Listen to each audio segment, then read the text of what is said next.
ఉపయోగించుకోవాలనేటువంటిది చూడడం మానేసి రానటువంటి కాలంలో రాష్ట్రపతితో లేకపోతే గవర్నర్ గారు లేకపోతే ఇతర పెద్దలు వచ్చినప్పుడు దాన్ని ఏ రకంగా ఉపయోగించుకోవాలి అనేటువంటిది చూడడం మానేసి అరుస్తున్నాడు భయ్యుడు నీకు బాగా మదం ఎక్కిందిరా గోవర్ధన. దాన్ని ఇంకా జగన్మోహన్ రెడ్డి గారు ఇల్లులాగా చిత్రీకరించేటువంటి ప్రయత్నం చేయడం అనేటువంటిది సమంజసం కాదు. అలాంటివి మీరు మాట్లాడితే కామెడీగా ఉంటదా? దాన్ని తీవ్రంగా ఖండిస్తా ఉన్నాం. ముఖ్యంగా జగన్మోహన్ రెడ్డి గారు మేము అధికారంలో ఉన్నప్పుడు విశాఖపట్నాన్ని ఎగ్జిక్యూటివ్ క్యాపిటల్ గా చేయాలనేటువంటి ఒక పాలసీని మేము తీసుకోవడం, దానికి అనేక సాహసం అనే చెప్పాలి. Anyway, wish all the best. అనేక రకాలైనటువంటి అడ్డంకులు సృష్టించేటువంటి కార్యక్రమం చేశారు. వింటానికి విల్లింగ్ గా ఉంటే శ్రీకృష్ణుడు భగవద్గీతలో అర్జునుడికి ఇంత చెప్పాడు. మళ్ళీ అధికారంలోకి వస్తే ఇక్కడి నుంచి పరిపాలన మొదలు పెట్టాలనేటువంటి ఒక నిర్ణయాన్ని ఇక్కడే జరిగిపోతుంది. జరుగుతుంది. అవన్నీ నమ్మే ఉంటే నీ ఫేస్ లాగే నువ్వు ఏదో కన్నాలేసుకు బతకాల్సి వస్తుందిరా.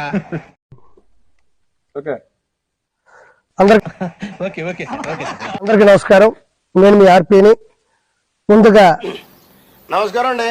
జిల్లాలోని అల్లీపురం గ్రామం పక్కన ఉండేటువంటి టిడ్కో ఇళ్ల దగ్గర ఉన్నాను. ఆల్మోస్ట్ ఇక్కడ 15,000 ఇల్లు ఉన్నాయి. ఇక్కడికి ఎందుకు వచ్చాననేది ఒక మ్యాటర్కి వెళ్ళి వెంటనే దీన్ని ఫినిష్ చేస్తాను. చెప్పు. ఏమనంటే ఋషికొండ మీద 61 ఎకరాలు పూర్తిగా కూల్చేసి దాన్ని బోడిగుండు చేసి ఇలాంటి దరిద్రపు కొట్టి విధం నేను ఎక్కడ చూడలేదురా. ఆల్మోస్ట్ 500 కోట్ల రూపాయలు ఖర్చు పెట్టి పరదాల చాటున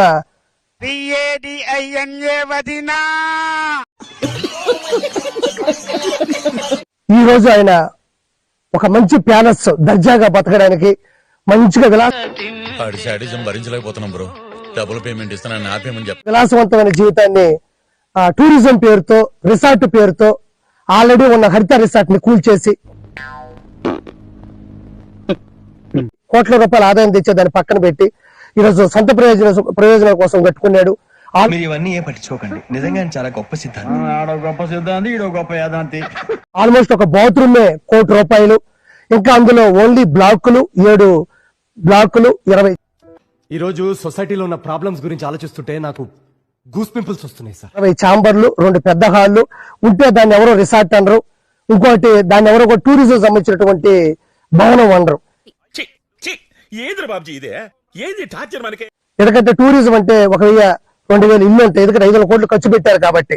అంటే ఇంత చిన్న లాజిక్ ఎలా మిస్ అయ్యారు మీరు? ఈ 5 సంవత్సరాల పరదాల మాటున దాన్ని అంత విలాసవంతంగా కట్టాల్సిన అవసరం ఏముంది? అంటే ఋషి కరెక్ట్ మనిషి దొరికావయ్యా. నీకు థ్యాంక్స్ చెప్పేదానికి వస్తున్నాడు తాత అన్న. ఏంటి డ్రామాలు? థ్యాంక్స్ నాకు కాదురా, ఈ కార్యకర్తలకు చెప్పుకోండిరా. నీ వంట చీవు నెత్తలేదురా. త్యాగాలు ఇంకా చాలు, కార్యకర్తలకి న్యాయం జరగాలి.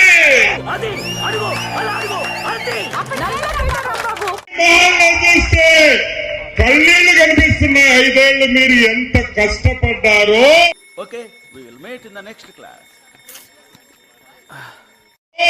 తిండి తినని రోజులు ఉన్నాయని నాకు తెలుసు. నాకు ఏడుపు వస్తుందిరా. న్యాయం జరగాలి, ధర్మం గెలవాలి. చంద్రబాబు నాయుడు గారు అధికారంలోకి వచ్చి ఈ రోడ్డుని ఫ్రీగా ప్రజలకు వదలటం వల్ల ఇప్పుడు నువ్వేమన్నా ఈ మహాప్రసాదాన్ని చూసే భాగ్యం కల్పించాడు పాపం. ఎందుకంటే ఇంతలా కట్టిందని చూడాలి ఎవరైనా సరే. ఎందుకంటే దాని అందాన్ని ఆస్వాదించొద్దా? అది కూడా లేకుండా ఇంటెలిజెంట్ ఫెలో చూడటం కాదండి, మీరు చెయ్యాలంతే.